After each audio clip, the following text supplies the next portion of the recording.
You're listening to Civic Media. You can tune into any of our live shows on any radio station across the state with the Civic Media app. Find us in your phone's app store and listen anytime, anywhere. This is your WXCO Daily News Roundup for Bull Falls Radio, 98.9 FM and 1230 AM in Wausau.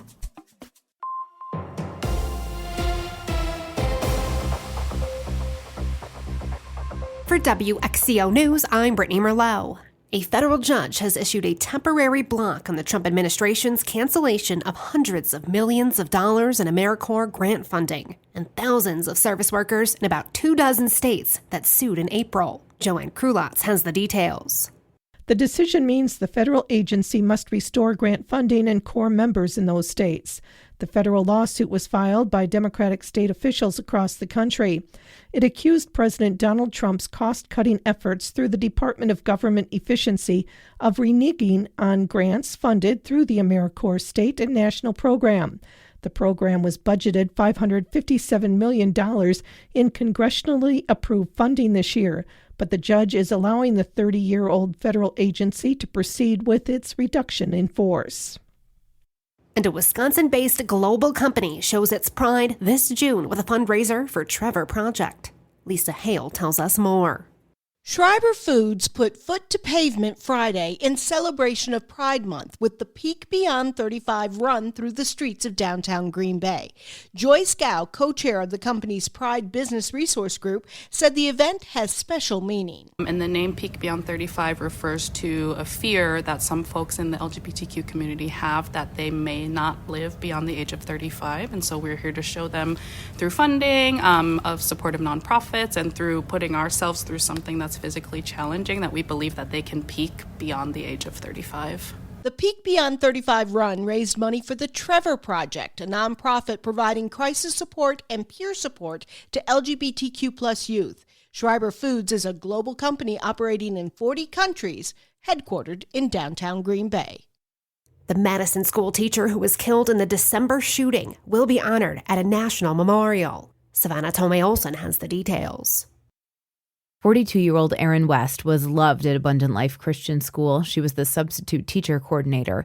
WKOW reports her name will be added to the National Memorial to Fallen Educators.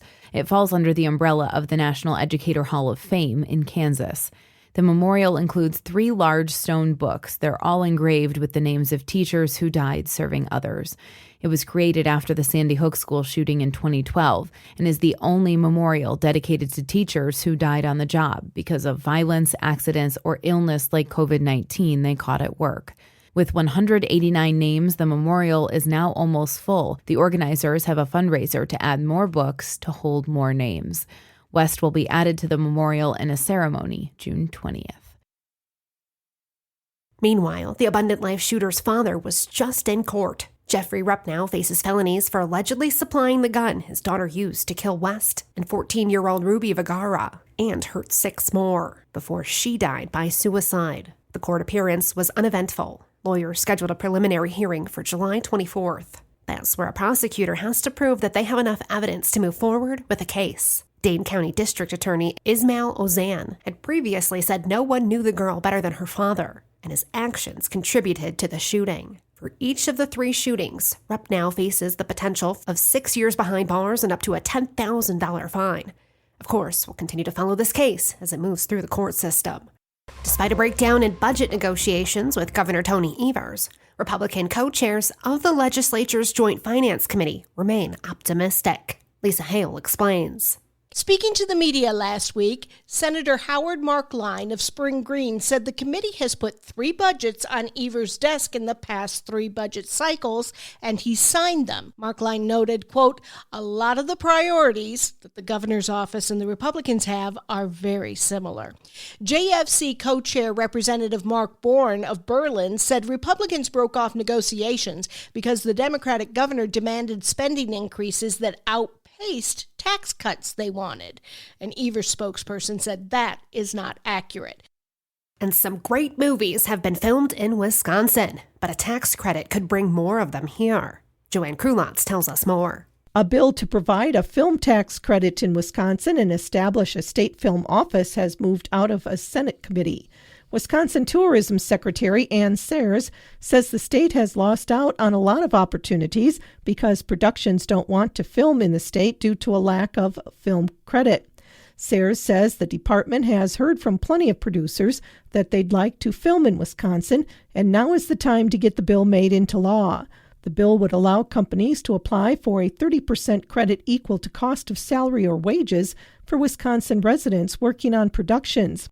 And a bipartisan group of state lawmakers are proposing legislation that would allow teachers to claim tax deductions for classroom materials they purchase. Under the proposed bill, teachers would be allowed to claim up to $300.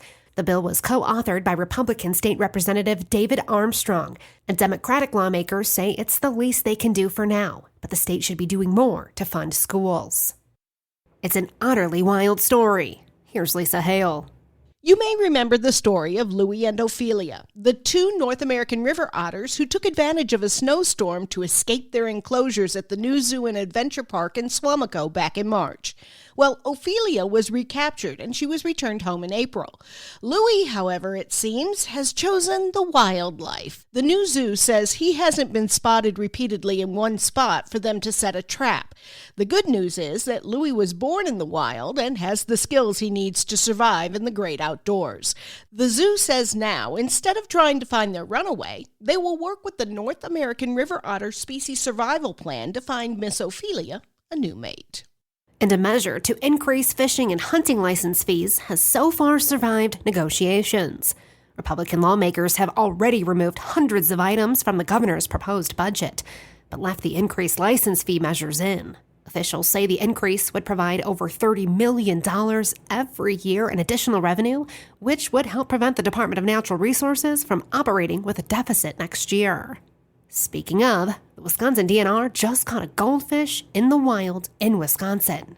People thinking, I don't really want to flush my goldfish or get rid of it, right? I think I'll release it into the wild, and then just realizing, well, that goldfish isn't naturally from Wisconsin, right? So maybe not the best step to take. And there are a few different groups that will offer kind of a rehoming service. That's Erin McFarlane, a statewide Clean Boats, Clean Waters educator with UWSP. Caring about what's in the natural environment, whether or not it should be there, and how it affects the other living things. But a lot of times there are diseases too, especially when you get to certain types of things like snakes or other creatures. I'm Brittany Merlot for WXCO.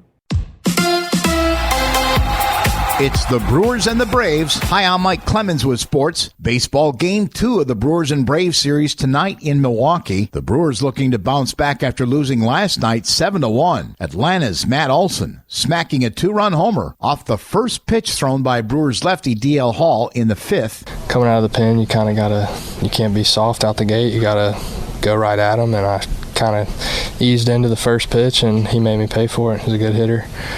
So he did what he was supposed to do. I should have been locked in sooner. The Braves ending their 7-game losing streak. NFL, the Packers begin their 3-day mini camp. Quarterback Jordan Love asked about facing Aaron Rodgers and the Steelers in October in Pittsburgh. It's going to be fun. It's going to be awesome. I'm excited for it. I can't wait to be on different sides, meeting up, and I know we'll talk pregame, things like that, and hopefully we can exchange jerseys after. That's Jordan Love with Sports on Mike Clemens.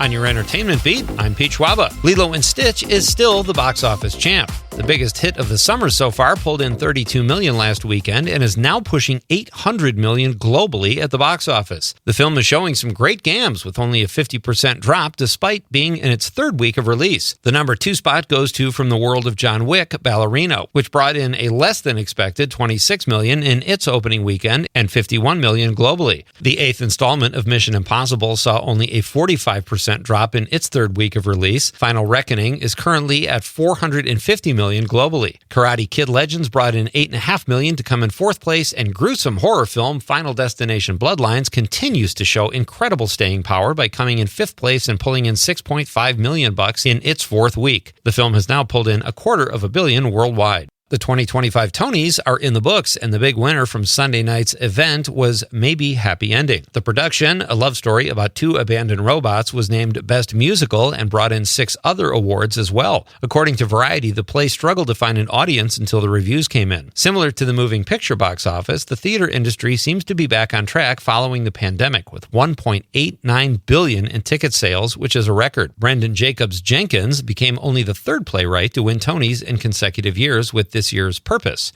a hilarious look at a civil rights leader's dysfunctional family, which won Best Play. Other highlights from the evening include Succession's Sarah Snook, who was named Best Leading Actress in a play for The Picture of Dorian Gray. And in sad Tony news that really isn't that sad, George Clooney was a bridesmaid for Best Performance by a Leading Actor in Good Night and Good Luck. Still nice to be nominated, or so I'm told. Hollywood oddball Jared Leto has been accused of sexual misconduct from 9 women. According to Airmail, the Oscar-winning actor has a history of texting underage girls, even calling them in the middle of the night and making inappropriate sexual remarks. According to Yahoo Entertainment, one alleged victim, a Los Angeles DJ, claims she was assaulted backstage by Leto, even though she was only 17 at the time. Representatives for the My So-Called Life actor deny all claims. Netflix has released the trailer for Tyler Perry's latest Medea installment, Medea Destination Wedding. Please don't turn off the radio. Say what you want about Perry and this franchise, which is now 20 years old, but it is impressive that not one of the films has ever been rated fresh on Rotten Tomatoes, and they keep getting greenlit. The franchise started in 2005 with Diary of a Mad Black Woman. For what it's worth, Perry has been part of good films and projects. For more showbiz fun, tune into Nightlight with me, Pete Schwaba, weeknights from 6 to 8 p.m. on the Civic Media Radio Network.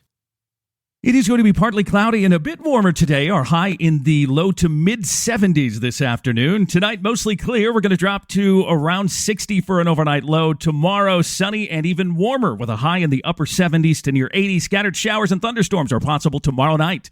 I'm meteorologist Sean Cable. Outside now, it's 55. That's your WXCO Daily News Roundup from Civic Media. Subscribe to this podcast on Spotify, Apple, or wherever you find your podcasts. Find more news at bullfallsradio.com. The national news cycle never stops, but it can be hard to find news about your local community. Civic Media is dedicated to providing quality local and state news coverage across Wisconsin. With the Civic Media app, you can get notifications about local stories that matter to you and your community. Find the free Civic Media app in your phone's app store and choose notifications from the menu to tell us what kind of news you want to hear about.